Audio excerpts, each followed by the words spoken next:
Okay. Hi again. Good to see you. Yeah. So I've got a question. You know where we have all these different churches, denominations, and different religions? Yes.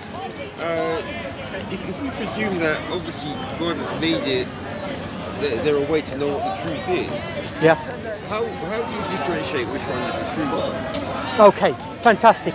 How do we determine which denomination is the true one? Yeah. Well, this is actually not too difficult. Right. Because we can take all the Protestant denominations, they began 500 years ago. Yeah. Now, Jesus said 2,000 years ago in St. Matthew's Gospel, he's going to build his church. So we know that he built it, he doesn't leave his church 1,500 years before he builds it. Yeah. He builds it pretty much straight away, after Pentecost. Yeah.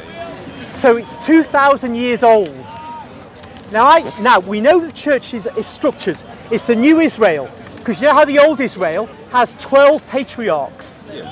And they form the 12 tribes, and that's the old Israel. Yeah. Well, so Jesus deliberately appoints 12 apostles to be the new patriarchs of the new Israel, which is his church.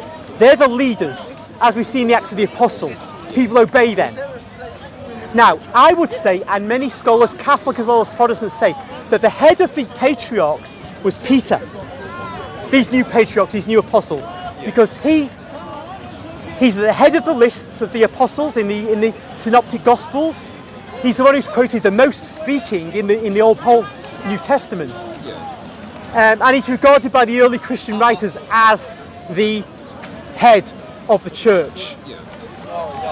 Now, that institution then must continue. When Peter's given the keys, they symbolise an institutional position, an institutional role that he's given. It's like prime ministership in Isaiah 20:22 or 22:22, can't remember which, where the chief steward, I think, or the prime minister of King David's kingdom receives the keys.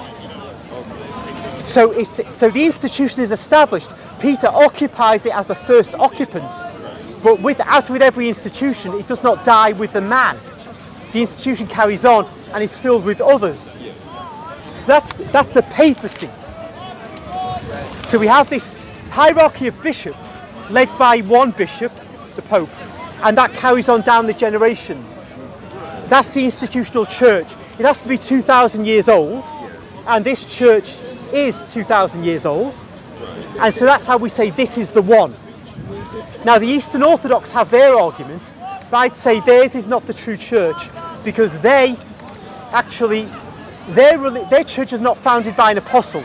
They can pretend it was, but actually Constantine took a backwater called Byzantium in about 330 AD and made it his capital. It was not established as a see, as a diocese by a real apostle.